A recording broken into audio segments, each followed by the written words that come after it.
आज से 2000 वर्ष पूर्व इस पवित्र भारत भू को अलंकृत कर रहे आचार्य कुनकुंद भगवान द्वारा रचित यह नियमसार ग्रंथाधिराज है। आचार्य भगवान ने 187 गाथाएं और 12 अधिकारों के माध्यम से निज परमात्मा तत्व का श्रद्धान, ज्ञान और आचरण करने की प्रेरणा इस ग्रंथ के माध्यम से प्रदान की है। शाश्वत पर्व चल रहे हैं, त्याग धर्म का दिन है और ऐसे पवित्र पावन पर्व के दौरान हम जो यथार्थ में त्याग करने योग्य पदार्थ हैं, ऐसे राग द्वेष और विकारी परिणामों का जो अनादिकाल से हमारे साथ चले आ रहे हैं, उनका त्याग करें और निज आत्मस्वरूप का अवलंबन लें, निज आत्मस्वरूप का ग्रहण करें। ऐसा परम भक्ति अधिकार के माध्यम से हम चर्चा करते हुए आ रहे हैं। आचार्य कुनकुंद स्वामी ने इस परम भक्ति अधिकार के 134वीं और 35वीं गाथा में परम भक्ति का निश्चय और व्यवहार नए से निरूपण किया है। दोनों अर्थ, दोनों के भाव हम समझते हैं तो पाते हैं कि कहाँ तो भक्ति का इतना सुंदर अर्थ है, कहाँ तो आचार्य भगवान लिखते हैं कि ऐसी जो रत्नत्रय की भक्ति करता है, वह श्रावक हो या श्रमण हो, नियम से निर्वाण की प्राप्ति, मोक्ष की प्राप्ति करता है। और कहाँ आज की भक्ति सिर्फ दिखावे में, नाचने में, कूदने में और न जाने किस किस में अपने आप को तन्मय होकर के मान लेता है कि मेरी भक्ति हो गई, मैं भक्त हो गया। जैसा कहा था कि रुपये का जैसा अवमूल्यन होता है, वैसे कैसे शब्दों का अवमूल्यन हुआ। जहाँ आचार्य उमा स्वामी देव ने मोक्ष मार्गस्य नेतारम भेत्तारम कर्म भूव्रताम, जो मोक्ष मार्ग के नेता हैं अरहंत भगवान के लिए, सर्वज्ञ भगवान के लिए शब्द प्रयोग किया नेता का। मोक्ष मार्गस्य नेतारम, मोक्ष मार्ग के नेता हैं। और आजकल किसी को नेता कह दो तो भाई साहब गाली क्यों देते हो? संजीव जी भाई साहब, कहाँ वो नेता शब्द के लिए, सर्वज्ञ परमात्मा के लिए जो शब्द प्रयोग किया गया है, उस शब्द का डिमोशन होते होते क्या हो गया कि आजकल कोई अपने आप को नेता कहलवाना पसंद नहीं करता। क्यों? क्योंकि जो दिखता है, कि हमें दिखता है कि ये नामधारी जो हैं उनमें सब कुछ हो सकता है, लेकिन ईमानदारी का दूर दूर से उनके साथ कोई संबंध नहीं हो सकता। तो ऐसे जो शब्दों का अवमूल्यन होता चला जा रहा है, ऐसे ही हमने जिस अर्थ में अभी तक समझ रखा था भक्ति को, आचार्य कुंकुंद देव ने उसका निरूपण किया है कि वो भक्ति अर्थात क्या। बोलेगा कोई? 134वीं गाथा का अर्थ मैं एक बार बोल चुका। हाँ, वो निर्वाण को प्राप्त होते हैं। कौन? जो श्रावक और श्रमण। 134वीं और 135वीं दोनों गाथाओं का एक साथ पाठ करेंगे। मैंने शुरू में कहा था कि जितनी गाथाएं होंगी उनका प्राकृत, हिंदी और जितनी छंद श्लोक हुए हैं वो यदि कंठाग्र करके कोई सुनाएगा तो उसे पुरस्कार दिया जाएगा। क्योंकि हम अंतिम पड़ाव पर हैं, तो जिन्होंने भी याद किया हो प्रवचन के बाद या प्रवचन के दौरान ही अंतिम समय में आप सुनाएं तो पुरस्कार की व्यवस्था कर दी जाएगी। देखो, आचार्य भगवान ने इस ग्रंथ में ये बात स्पष्टतया करी है। अपन पहले 134वीं और 35वीं गाथा का पाठ करते हैं, दोनों गाथाओं का एक साथ पाठ करते हैं और फिर व्यवहार भक्ति का निरूपण जो कल सिर्फ शुभारंभ किया है उसको आज आगे बढ़ाते हैं। हाथ जोड़ लीजिए। सम्मतणाण चरणे जो भक्तिम कुणै सावगो समणो सम्मत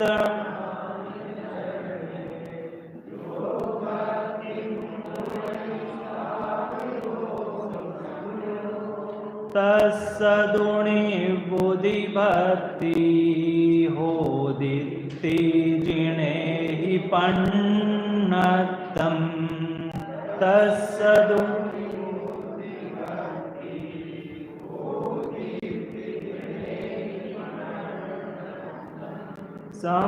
सम्मतणाण चरणे जो भक्तिम गुणै सावगो समणो सम्मत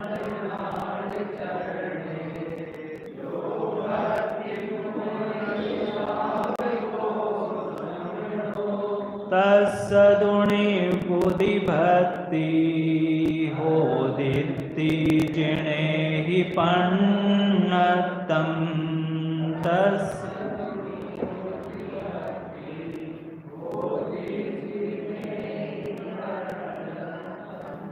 सम्यक ज्ञान चारित्र की श्रावक श्रमण भक्ति करे, उसको कहे निर्वाण भक्ति परम जिनवर देव रे। मोक्षं गय पुरिसाणं गुण भेदम जानी ओणते सिंपी। मोक्षं गय पुरिसाणं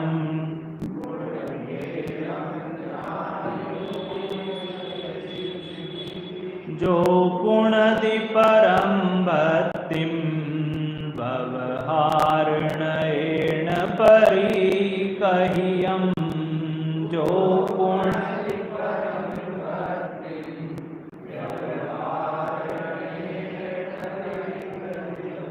मोक्षं गय पुरिसाणं गुण भेदं जानी ओणते सिंपी।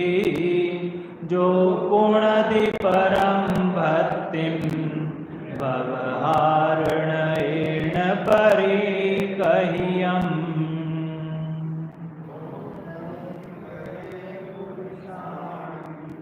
गुण भेदं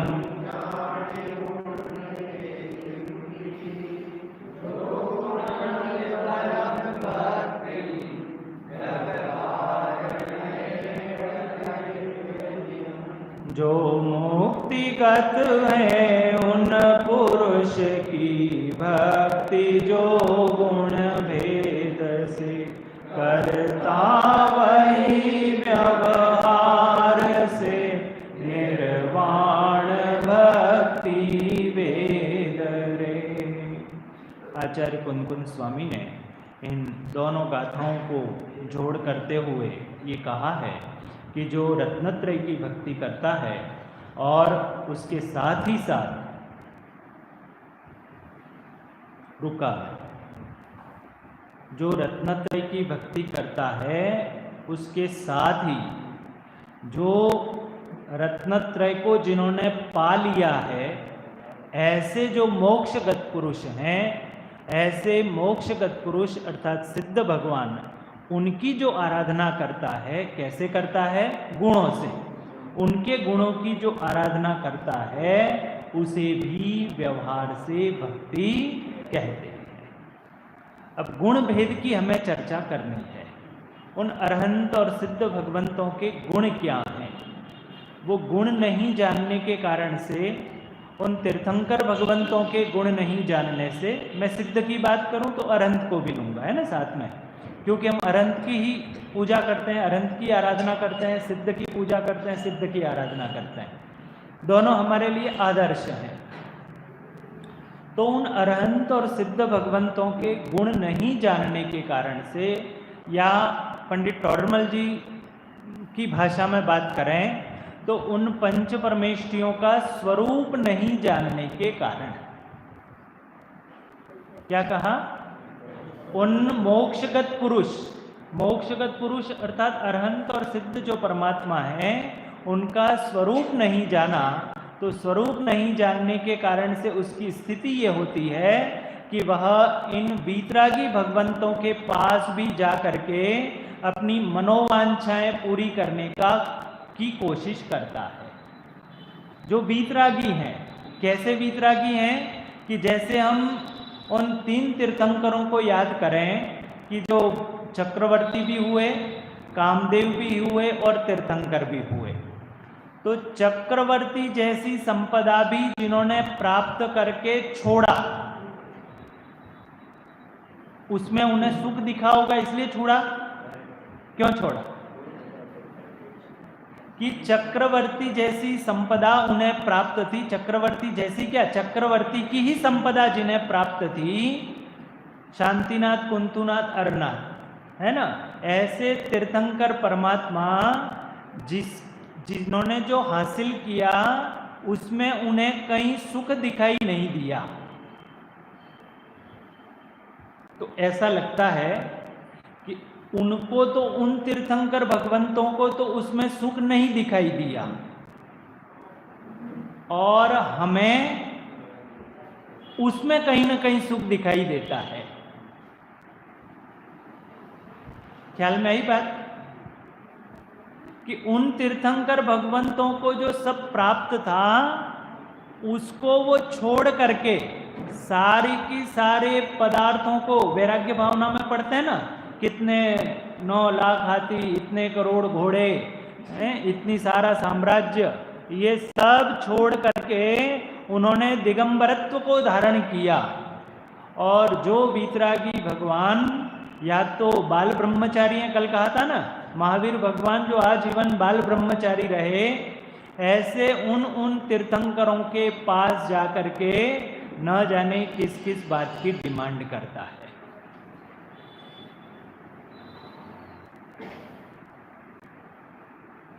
इसकी जो मांगने की आदत है, भिखारीपन है, वो भिखारीपन इसका छूटता नहीं है। एक शब्द में उत्तर देंगे आप, क्यों नहीं छूटता इसका? वहां वीतरागी के दरबार में भी आकर के वह मांग क्यों करता है? स्वरूप नहीं जानने के कारण। ये ऐसी ही बात है कि जैसे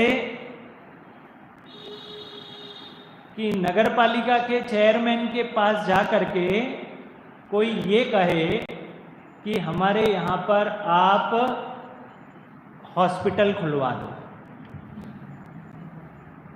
उनकी कितनी सामर्थ्य है? उसकी सामर्थ्य कितनी है कि वो साफ सफाई करवा देंगे, रोड बनवा देंगे, स्ट्रीट लाइट लगवा देंगे, ये तो करवा देंगे। लेकिन हमने उसका स्वरूप नहीं जाना, तो यदि हॉस्पिटल चाहिए तो स्टेट के चिकित्सा मंत्री से बात करोगे, सीएम से बात करोगे, तब जाकर तो कुछ होगा। लेकिन हम जिसका स्वरूप नहीं जानते हैं वहाँ पर अपनी अर्जी लगाए रहते हैं। और पंडित टोडरमल जी साहब को स्मरण करो, मोक्ष मार्ग प्रकाशक का स्मरण करो, अरहंतादिक से प्रयोजन सिद्धि प्रकरण का स्मरण करो कि इन अरहंतादिक के पास यदि किसी वांछा, कामना, अभिलाषा से आता है तो पुण्य बंध तो दूर, पाप का ही बंध करता है। लिखा है टोडरमल जी साहब ने। उस अरहंतादिक से प्रयोजन सिद्धि प्रकरण को आप पूरा पढ़ोगे तो इतनी दृढ़ता होगी, इतनी विश्वास आएगा उन अरहंत परमात्माओं पर, जो भले कुछ नहीं देते हैं, वो एक रंच मात्र भी वस्तु प्रदान नहीं करते हैं, रंच मात्र भी अनुकूलताएं नहीं देते हैं, लेकिन उसको पढ़ करके आप इतने निराकुल हो जाओगे, इतने स्वावलंबी स्वतंत्र हो जाओगे कि जो दर दर के भिखारी बने रहते हैं वो भिखारीपना दूर हो जाएगा। तो गुणों की चर्चा करते हैं आचार्य भगवान, और न केवल आचार्य भगवान बल्कि हमारी पूरी परंपरा में आपने देखा होगा हमारे आचार्य भगवंतों ने जो मंगलाचरण लिखे हैं, तो मंगलाचरण लिखे हैं तो वहाँ गुणों को याद किया है। जैसे अभी याद किया मैंने मंगलाचरण तत्वार्थ सूत्र का, मोक्ष मार्गस्य नेतारम भेत्तारम कर्म भूभृताम ज्ञातारम विश्व तत्वानाम वंदे तद गुण लभ्य। जो मोक्ष मार्ग के नेता हैं, मोक्ष मार्गस्य नेतारम, मोक्ष मार्ग के नेता हैं, भेत्तारम कर्म भूभृताम, कर्म रूपी पर्वतों का जिन्होंने भेदन किया है। गुण आया पहला, कर्म रूपी पर्वतों को जिन्होंने भेदा है ना। कर्म रूपी पर्वत कितने? बहुत ऊंचे ऊंचे पर्वत हैं, लेकिन वो पर्वत ऐसे हैं, कैसे कि जैसे किसी ने हवा का पर्वत बनाया हो, है ना। वो हवा से नहीं बनाते, पूरा का पूरा पहाड़ जैसा बना देते हैं और उसमें से हवा निकाल दो तो ये कर्म रूपी पर्वत कैसे हैं?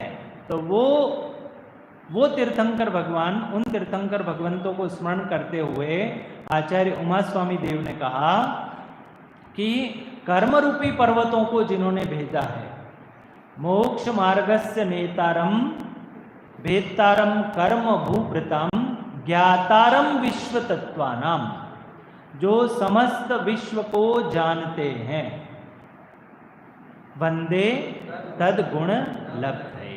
आचार्य भगवान ने यहाँ कहा कि जो मोक्ष मार्ग के नेता हैं, कर्म रूपी पर्वतों को भेदने वाले हैं, वीतरागता, जो ज्ञातारम विश्व तत्वानाम अर्थात जो समस्त विश्व को जानने वाले हैं, तीन लोक तीन काल की पर्यायों को हस्तामलकवत जो जानते हैं, ऐसे ज्ञातारम विश्व तत्वानाम वंदे, उनको मैं वंदना करता हूँ।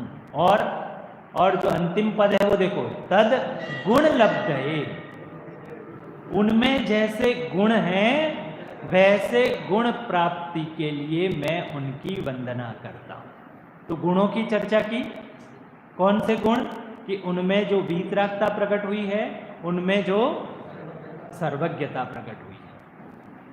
मैं यदि उन्हें नमस्कार करता हूँ, मैं उन्हें वंदना करता हूँ, उनको नमस्कार करता हूँ, पूजा करता हूँ, अर्चना करता हूँ, तो इन गुणों की प्राप्ति के लिए करता हूँ और किसी गुणों की और किसी प्राप्ति के लिए नहीं करता। पूरे जिनागम में गुणों की प्रार्थना की गई है, गुणों की वंदना की गई है। जैन दर्शन में व्यक्ति का महत्व नहीं है, व्यक्ति की पूजा का यहाँ महत्व नहीं है। यदि कहीं पर किन्हीं आचार्यों ने आदिनाथ का भी कहा है, महावीर की भी वंदना की है, वर्धमान की भी मंगलाचरण में वंदना की है, तो वहाँ सिद्ध यही किया है कि ऐसे जिनमें ऐसे गुण हैं, उन गुणों के लिए मैं नमस्कार करता हूँ। याद करो, ऐसा कोई मंगलाचरण याद करो। नमः श्री वर्धमानाय कलिलात्मने सालोकानाम त्रिलोकानाम यद विद्यादर्पणाय, उसमें भी वो गुणों की बात करें। यदि व्यक्ति को पूजते हैं, व्यक्ति विशेष को पूजते हैं, वो तो बहुत अच्छा है कि हमारे यहाँ सब वीतरागी भगवान हैं। यदि मैं आदिनाथ को याद करूं तो 23 तीर्थंकर भगवान नाराज नहीं हो जाएंगे? वो तो वीतरागी हैं इसलिए, लेकिन वीतरागी नहीं होते तो क्या होता?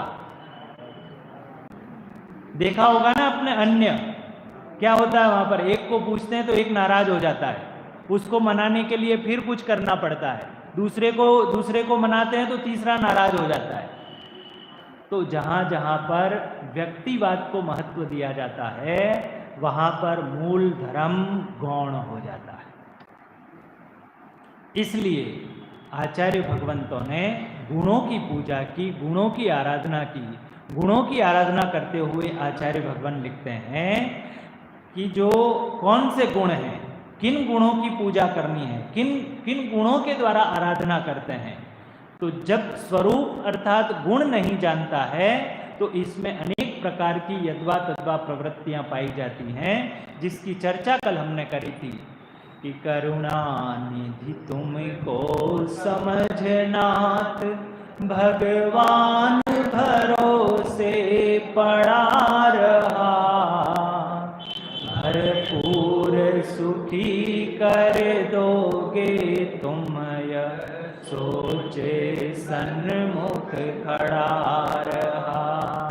यदि किसी अभिलाषा से, यदि किसी वांछा से, कामना से आप किसी की पूजा कर रहे हैं, तो आज किसी पुण्योदय से वो आपकी सारी कामनाएं पूरी हो रही हैं, लेकिन किसी समय वो कामनाएं पूरी नहीं होंगी तो आपकी श्रद्धा डिगने में एक समय नहीं लगेगा।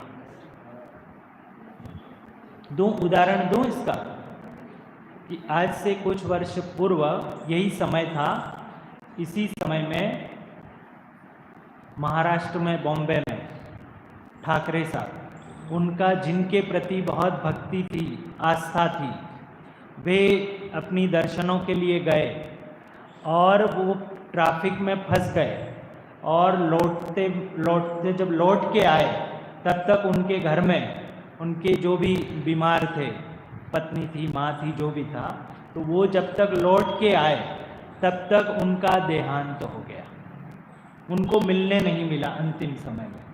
तो उनके ये शब्द थे, जिसके प्रति मैं भक्त हूँ, जिसके प्रति मेरा समर्पण है, उसने मेरा इतना ख्याल नहीं रखा कि मैं इनके अंतिम समय में मिल सकूं, तो मैं उसे क्यों पूजूं। समझ में आ रही बात? कि यदि हम किसी वांछा से, कामना से, अभिलाषा से यदि कार्य करते हैं तो कभी अनुकूलता में होता जाता है तो हमारी श्रद्धा द्विगुणित बढ़ती जाती है। लेकिन यदि हर हमेशा तो नहीं होगा ना, लेकिन यदि कदाचित नहीं हो तो वो श्रद्धा खंडित होते देर नहीं लगेगी। तो आचार्य भगवंतों ने यहाँ पर गुणों की चर्चा की है, गुणों की आराधना की है। इसीलिए आप रोज पढ़ते हैं, मेरी भावना में, जिसने राग द्वेष कामादिक जीते सब जग जान लिया, सब जीवों को मोक्ष मार्ग का निष्प्रह हो उपदेश दिया। बुद्ध वीर जिन हरिहर ब्रह्मा या उसको स्वाधीन कहो, भक्ति भाव से प्रेरित हो यह चित्त उसी में लीन रहो। गुणों की चर्चा की, जिसने राग द्वेष कामादिक जीते सब जग जान लिया। वीतरागता, जिसने राग द्वेष कामादिक जीते सब जग जान लिया। सर्वज्ञता, सब जीवों को मोक्ष मार्ग का हितोपदेशी बना, सब जीवों को मोक्ष मार्ग का निष्प्रह हो उपदेश दिया। कोई वांछा नहीं। जगत में तो कुछ न कुछ रहता है कि मैं इनको क्यों बताऊं, कि मुझे इनसे कुछ न कुछ मिलेगा तो बताऊं। लेकिन निष्प्रह होकर देखते हैं ना अपन, वो दिव्य ध्वनि कीर्ति है तो ओमकार रूप दिव्य ध्वनि कीर्ति है। उनके शब्दों का भी कोई हलन चलन नहीं होता, मुख का कोई हलन चलन नहीं होता है। तो ऐसी निरक्षरी जो दिव्य ध्वनि कीर्ति है, तो क्या गुणों की बात आई इसमें, कि जिनमें वीतरागता, जिसमें सर्वज्ञता और हितोपदेशी पहना है, वो हमारे लिए पूज्य हैं। अब जो आगे की दो पंक्तियां कही हैं, वहां तो बहुत गजब की बात करी है मुख्तार साहब ने, कि साहब ऐसे गुण जिनमें हैं, मैं तो महावीर का भक्त हूं कि आदिनाथ का भक्त हूं कि मैं उनका किसी का भक्त हूं, इसलिए उनको नहीं पूछता हूं। क्या कहा आगे की पंक्तियों में, कि ये गुण जिसमें हो। कोई कहे ना कि साहब आप हमारी दुकान पे क्यों नहीं आते हो, हमारी दुकान से चीजें लिया करो ना, तो हम क्या कहेंगे कि प्योरिटी, आपकी दुकान पे यदि प्योरिटी है तो हम आपके वहां आएंगे। तो वो वहां पर कहा कि बुद्ध वीर जिन हरिहर ब्रह्मा, ये जो ऊपर वाले जो गुण हैं, कौन से, वीतरागता, सर्वज्ञता और हितोपदेशीपना, वो यदि हम किसी नाम के भक्त नहीं हैं, हम अंध श्रद्धालु नहीं है, श्रद्धालु तो हैं। क्या है हम? श्रद्धालु तो हैं। श्रद्धा तो सम्यक दर्शन का नाम है, लेकिन अंधश्रद्धा मिथ्या का नाम है। और भारतीयों में धर्म के नाम पर जो अंधश्रद्धा देखनी हो, तो डिस्कवरी ऑफ इंडिया में पंडित जवाहरलाल नेहरू ने जो अपनी ऑटोबायोग्राफी लिखी है, उसमें लिखते हैं कि भारतीय लोगों में कैसी अंधश्रद्धा होती है धर्म के नाम पर। वहां पर एक विवेचन किया उन्होंने कि एक घर में एक बच्चे को चेचक हुआ, चेचक समझते ना, बड़ी माता निकलती ऐसा बोलते हैं। अब तो सारा टीकाकरण से उस पर रोक लग गई, लेकिन आज से 50-60 साल पहले, है ना, सब आप लोगों ने तो देखा होगा उसको, कितने कितने लोग परेशान होते थे। तो एक घर में एक बच्चे को चेचक हुई और तब मान्यता थी कि उस चेचक को शांत करने के लिए कहीं पर जल डोलो। समझ के नाम नहीं लेता हूं मैं कहीं पर। तो वो जल डोलो तो वो बीमारी दूर हो जाती है। ऐसा वो जल ढोलता है, एक बच्चे की मौत हो जाती है, दवाई नहीं करवाता। ऐसा जल ढोलते ढोलते उसके घर में 7 बच्चों का प्राणांत हो जाता है। तब भी उसकी श्रद्धा डिगती नहीं है। उन्होंने अंधश्रद्धा के बारे में लिखा है कि वो 7 बच्चे उसके प्राणांत हो जाता है, 8वें बच्चे को फिर चेचक होता है, तो उसको कहते हैं कि भाई 7 बार तुमने देख लिया ना कि इससे कुछ फर्क नहीं पड़ा, तो कम से कम अब तो ट्रीटमेंट करवा लो, अब तो दवाई ले लो। तब भी वो दवाई करवाने नहीं जाता है, वहीं पानी ढोलने के लिए जाता है। अंधश्रद्धा समझ रहे हो कैसी अंधश्रद्धा है? तो वो जो धर्म के नाम पर जिसकी अंधश्रद्धा है, इसीलिए तो करता हूं बात कि वो जो वहां लिखा कि यहाँ भारतीयों के मानस पटल पर जो धर्म के नाम पर अंधश्रद्धा है, तो इतना 7-7, 8-8 बच्चों को खोने के बाद भी उसे ये कहा जाए कि चिकित्सा विज्ञान ने इतना विकास कर लिया है, तो थोड़ा बहुत ये भी कर ले, लेकिन फिर भी वहां नहीं जाता। वो जो अंधश्रद्धा है, वो अंधश्रद्धा के कारण वह वहीं पर भिखारीपन दिखाया करता है। तो वो अंधश्रद्धा को तोड़ने के लिए, अंधश्रद्धा को हटाने के लिए हमारे यहाँ पर दिग्गज आचार्य समंतभद्र देव जैसे हुए। आपने देखा होगा पूरे मोक्ष मार्ग प्रकाशक में पंडित टोडरमल जी साहब ने लिखा कि वो वीतरागी देव शास्त्र गुरु के अलावा किसी को नमस्कार नहीं करता है। 7वें अधिकार की पंक्तियां हैं। लेकिन फिर भी उसे मिथ्यात्व दूर नहीं हुआ है। तो वहां पर उन्होंने पंक्ति डाली कि क्यों? क्योंकि वह परीक्षा प्रधानी नहीं हुआ। परीक्षा प्रधानी हो करके यदि उनके गुणों का अवलंबन लेता है या स्वरूप जानता है, तो वहां पर उसकी कोई यद्वा तद्वा प्रवृत्ति या विपरीत प्रवृत्ति नहीं होगी। इसलिए आचार्य समंतभद्र देव उन तीर्थंकर भगवंतों की भी परीक्षा करते हैं। तो वहां पर मैंने बात छोड़ी थी कि साहब वो बुद्ध हो, चाहे वो वीर हो, चाहे ब्रह्मा हो, चाहे विष्णु हो, हमें नाम से कोई एलर्जी नहीं है। समझ में आ रही बात? हम किसी नाम के पक्षपाती नहीं है। हमारे यहाँ तो ये गुण होंगे, वीतरागता होगी, सर्वज्ञता होगी और हितोपदेशीपना होगा, तो हम उनके चरणों में साक्षात दंडवत हो जाएंगे। हम उनके चरणों में लौट जाएंगे, एक समय भी नहीं लगाएंगे कि साहब तुम उनको नमस्कार क्यों नहीं करते हो, उनको नमस्कार क्यों नहीं करते हो, उनकी वंदना क्यों नहीं करते हो, उनको क्यों नहीं पूछते हो। तो सीधा सा जवाब है कि ये गुण है, वीतरागता है, सर्वज्ञता है, हितोपदेशीपना है, तो उनके वहां पर हम दंडवत प्रणाम करते हैं, किसी नाम के मोहताज नहीं है। तो कितनी विशालता, जैन दर्शन की जो विशालता है, जैन धर्म की जो विशालता है, वो कहीं विशालता आपको प्राप्त होगी क्या? हर कोई किसी न किसी बाड़े में अटका हुआ है। कोई किसी का भक्त है तो कोई किसी का भक्त है ना। कोई और किसी का नाम ले तो वहां पर लड़ाई और झगड़े मच जाते हैं।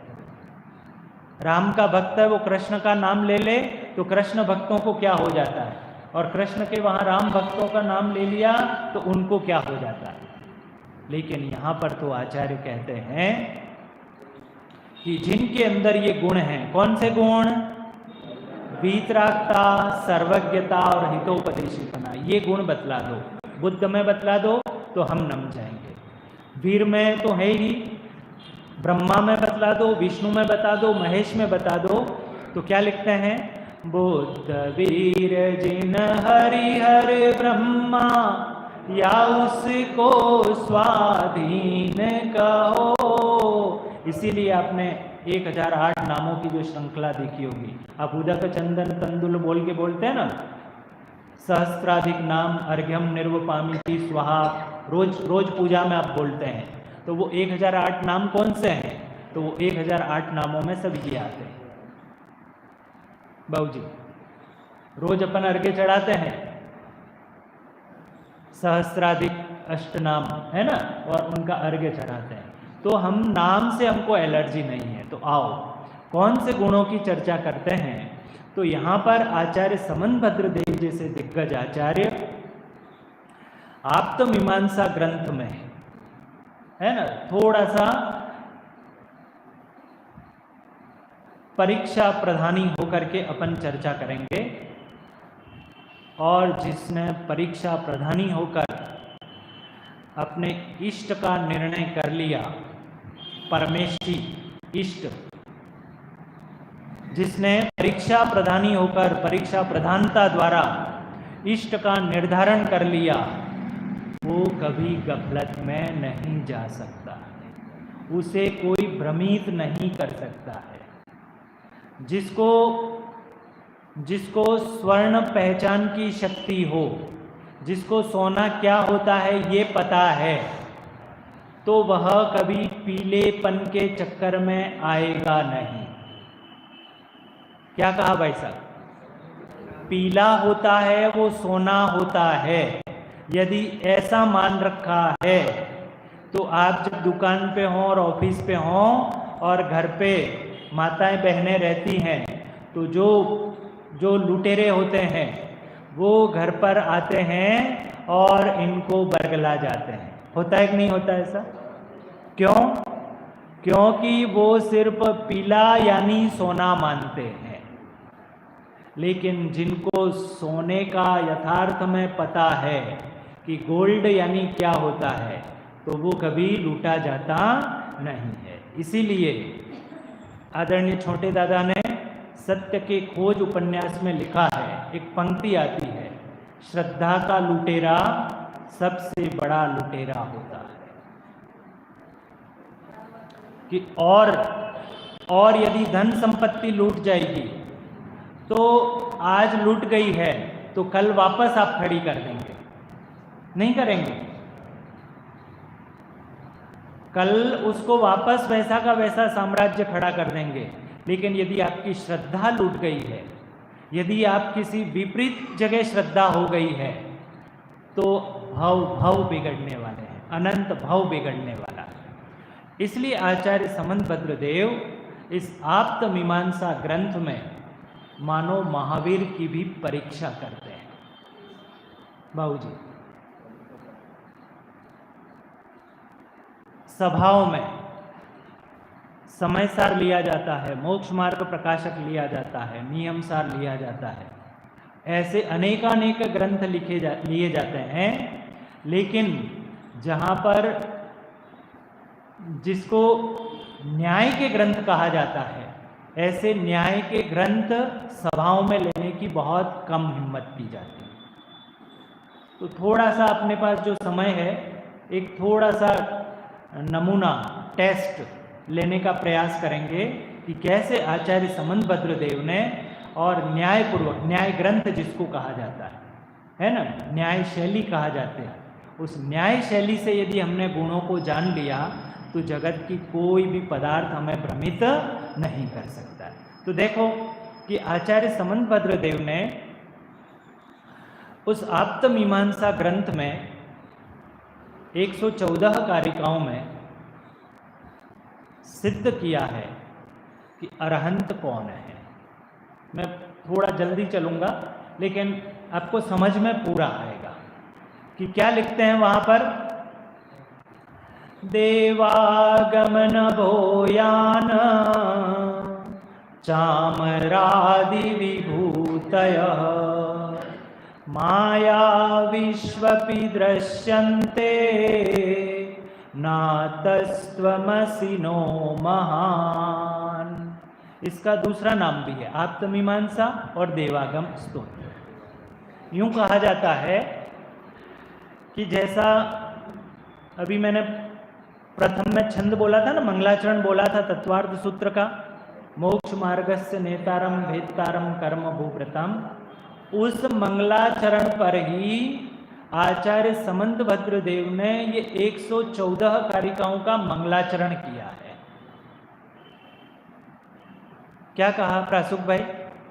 वो 2 पंक्तियों का जो मंगलाचरण है, उस मंगलाचरण पर आचार्य समंतभद्र देव ने 114 कारिकाओं का मंगलाचरण ये आप्तमीमांसा ग्रंथ का किया है, जिसका दूसरा नाम देवागम स्तोत्र है। तो क्या लिखते हैं आचार्य समंतभद्र देव? देखो, न्याय की एक विशिष्ट शैली होती है। उस न्याय की विशिष्ट शैली में जिन जिन कारणों से हम मान सकते हैं उन उन कारणों को वो हटाते हैं और मूल कारण वहाँ उपस्थित करते हैं। अब देखना, अपनी श्रद्धा को और अपनी अंदर की मान्यता की तुलना करना इसके साथ। तो आचार्य समंतभद्र देव मानो अरहंत परमात्मा से, मानो महावीर से कहते हों कि हे भगवान, मैं आपको देवों का आगमन होता है। समझ में आ रहा है बाबू जी? पीछे क्या कहा कि हे भगवान, मैं आपको देवों का आगमन होता है। देवागम, नभोयान, आकाश में गमन होता है। देवागम नभोयान चामरादि विभूतयः, कि चंवर आदि जो आपकी विभूतियां होती हैं, 3 विशेषणों की बात करी यहाँ पर कि आपके यहाँ पर देवों का आगमन होता है, कि बहुत सारे देव आपके यहाँ आते हैं, सोधर्म इंद्र तक आता है आपके यहाँ पर और सारी रचना करता है ना, समवशरण की रचना करता है। और जन्म के साथ ही गर्भ में आते ही आपके वहाँ पर देव आदि आपके यहाँ पर हाजिरी लगाते हैं। तो ऐसे अनेक अनेक प्रकार के देवों का आपके यहाँ आगमन होता है। आपका आकाश में गमन होता है ना, जब विहार होता है, समव शरण का जब विहार होता है, तो कैसे तीर्थंकर भगवंत का विहार होता है कि आकाश में आपका विहार होता है और बाहर में अनेक विभूतियां होती हैं। उसके कारण मैं आपको महावीर मानता नहीं हूं। अपनी श्रद्धा को टटोलना। हम तो सब बाह्य का वैभव देखते हैं ना, बाहर की सारी चीजें दिखती हैं तो हमें लगता है कि हाँ कुछ है। 10 लक्षण महापर्व तब लगता है जब बहुत सारी लाइटिंग हो, बहुत सारा धूम धड़ाका हो, बहुत सारा डैश डैश बहुत कुछ हो, मुझे नहीं कहना इसमें, और सुबह से शाम तक आत्म तत्व की बात होती हो तो ऐसा लगे कि क्या कुछ हो ही नहीं रहा। समझ में है हमारे अंदर के अभिप्राय की बात, हमारे अंदर में क्या है। भारत का प्रधानमंत्री, उसके आगे 50 गाड़ियां लगी हुई हों, प्रोटोकॉल में 50 गाड़ियां लगी हों, उस व्यक्ति को प्रधानमंत्री कहा जाता है कि जो 546 सदस्य जिसको चुनते हैं उसको प्रधानमंत्री कहा।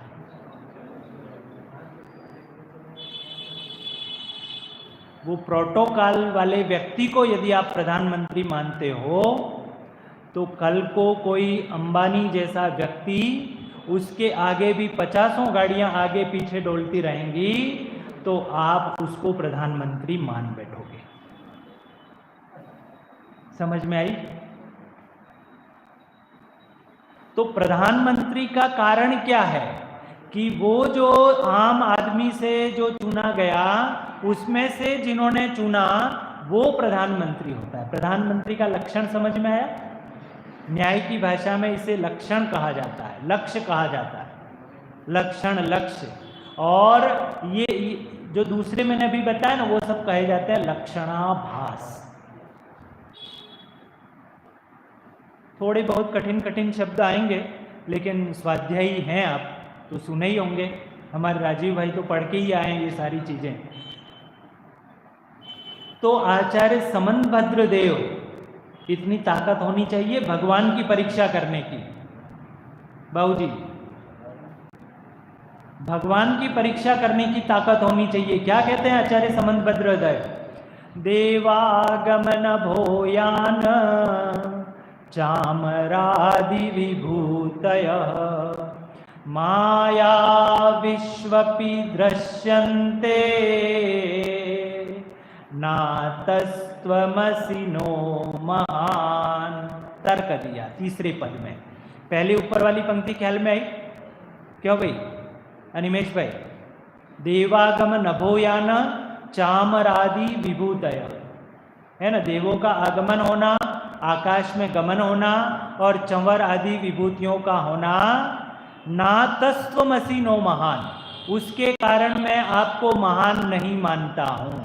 तो आपके पास कोई कारण है? जैसे महावीर भगवान पूछ रहे हो कि तुम मुझे इनके कारण क्यों महान नहीं मानते हो, तुम्हारे पास कोई कारण है क्या? तो आचार्य समंतभद्र कहते हैं माया विश्वपि दृश्यन्ते, कि ये सारी चीजें तो कौन सी, कि देवों का आगमन होना, आकाश में गमन करना, चंवर आदि विभूतियों से युक्त होना, ये तो कोई मायावी भी कर सकता है। तो मायावी निर्मित हुआ वो देव और यथार्थ का जो देव है वो, उन दोनों में फिर अंतर क्या रहेगा? समझ में आ रहा है? ये तर्क आपको समझ में आ रहा है भाई साहब? अगम भाई, अगम क्या अगम? अगम ना, समझ में आई बात? क्या कह रहे हैं? ये तर्क होना चाहिए, ऐसे ही नहीं हवाई किले नहीं है यहाँ पर कि हम आपको इसलिए देवत्व पर विराजमान इसलिए नहीं करता हूं कि आपके यहाँ देवों का आगमन हुआ, आपका आकाश में गमन होता है, आपका क्या होता है, चंवर आदि विभूति, अपन बोलते हैं ना सब प्रातिहार्य वगैरह और न जाने क्या क्या बहुत सारी चीजें लगाते हैं। अब आप अपनी श्रद्धा को तोलना, अपनी श्रद्धा को देखना कि हम किनके कारण उनको महान मानते हैं, क्यों पूजते हैं। आपकी श्रद्धा पर चोट करूं? हम कहीं क्षेत्र पर जाते हैं, किसी जगह पर जाते हैं, तो वो चालीसा पढ़ते हैं, तब जाकर के हमको लगता है कि ये भगवान ऐसे है। आ रही बात ख्याल में? आ रही आपको? वो वहां के पद्म प्रभ के भगवान, वो पद्म प्रभ हैं इसलिए वो भगवान नहीं है। वो महावीर जी के महावीर इसलिए नहीं है कि वो सारी वो चालीसा में वो बतलाया है इसलिए उनकी हमको महिमा आती है, लेकिन उनकी वीतरागता, सर्वज्ञता और हितोपदेशी पने के कारण हमको महिमा नहीं आती है।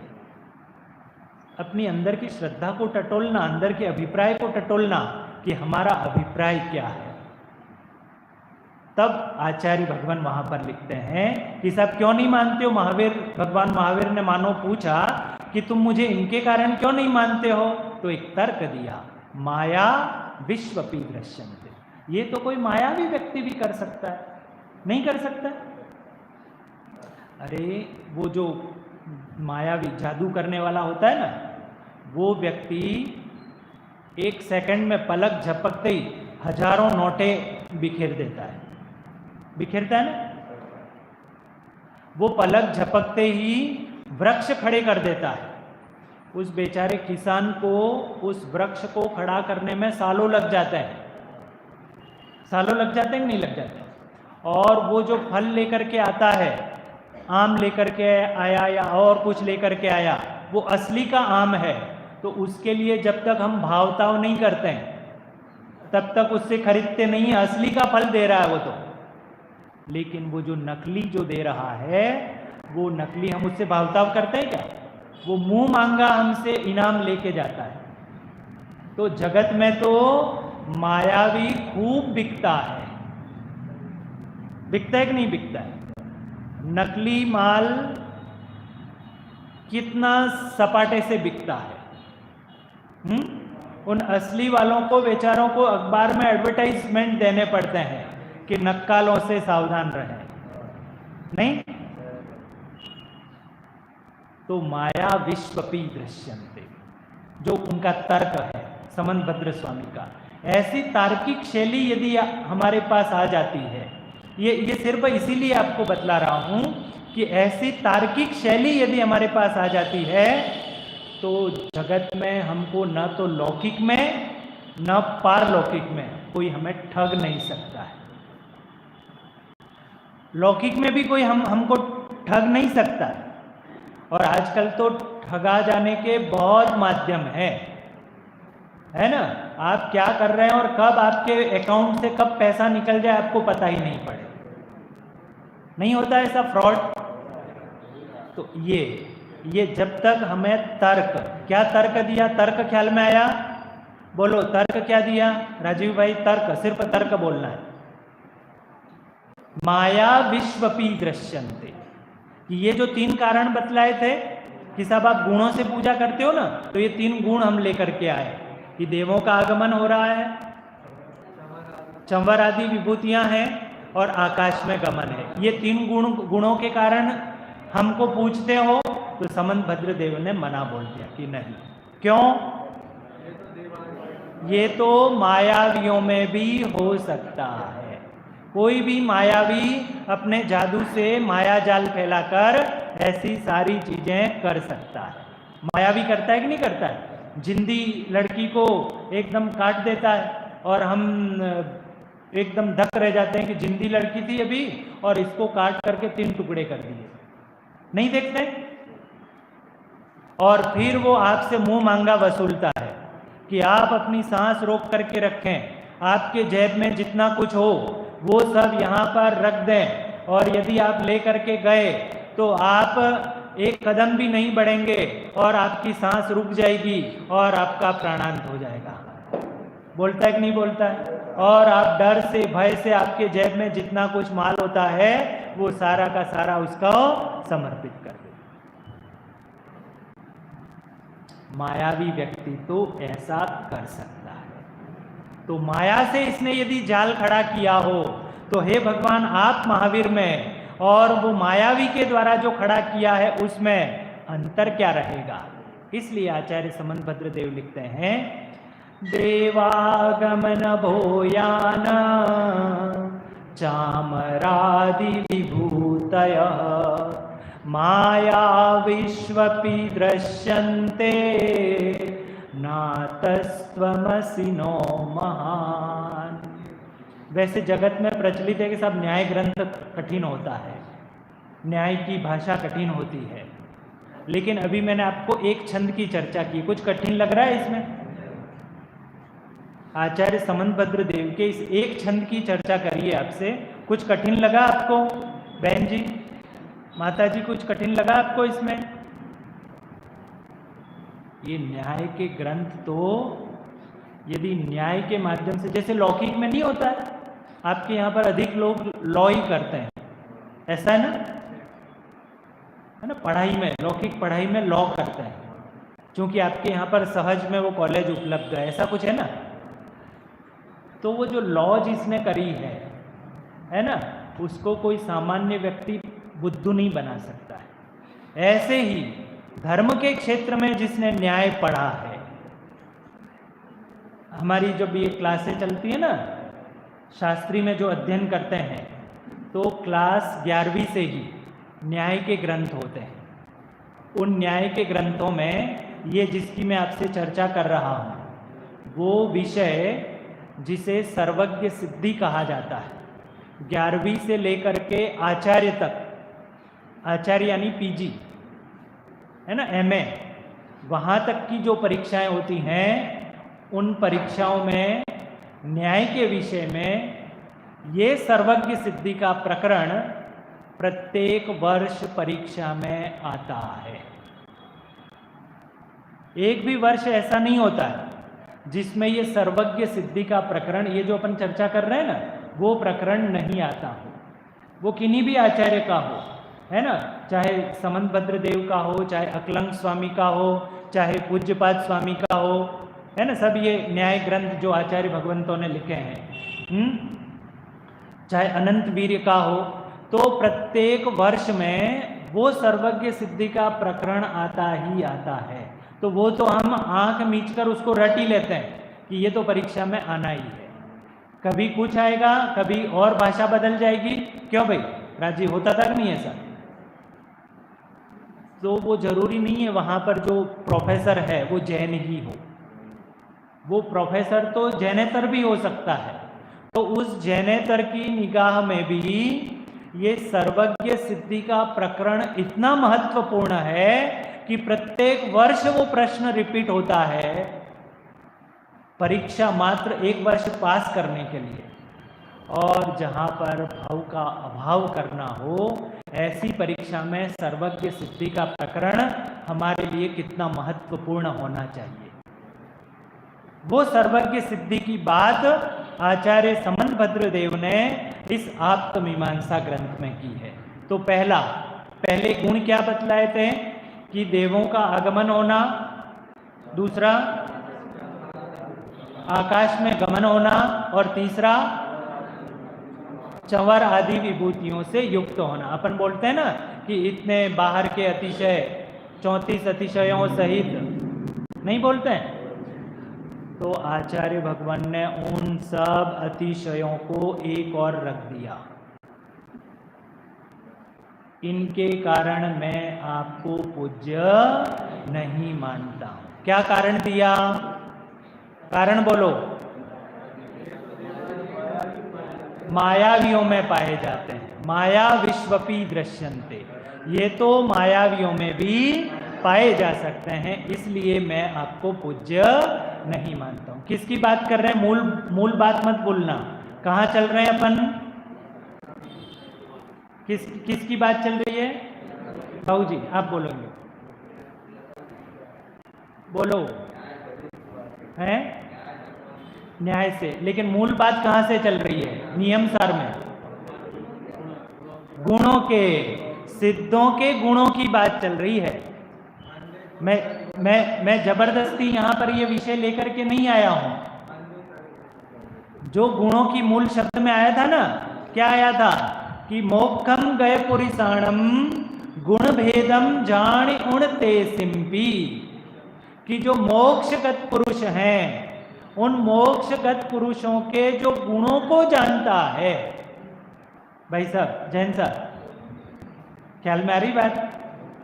जो सिद्धों के गुण हैं, अपन को सिद्धों के गुण पता करना है, और सिद्धों के गुण पता नहीं किया है, स्वरूप पता नहीं किया है, तो कल कम से कम आधे प्रवचन में मैंने बात कही थी कि वो यथार्थ स्वरूप नहीं जानने के कारण से वो स्वरूप के विपरीत जो प्रवृत्तियां होती हैं, वो विपरीत प्रवृत्तियां हमारे जीवन में होती रहती हैं, और उन विपरीत प्रवृत्तियों के कारण से हम पाप बंध के, पुण्य की बजाय पाप बंध ही करते हैं।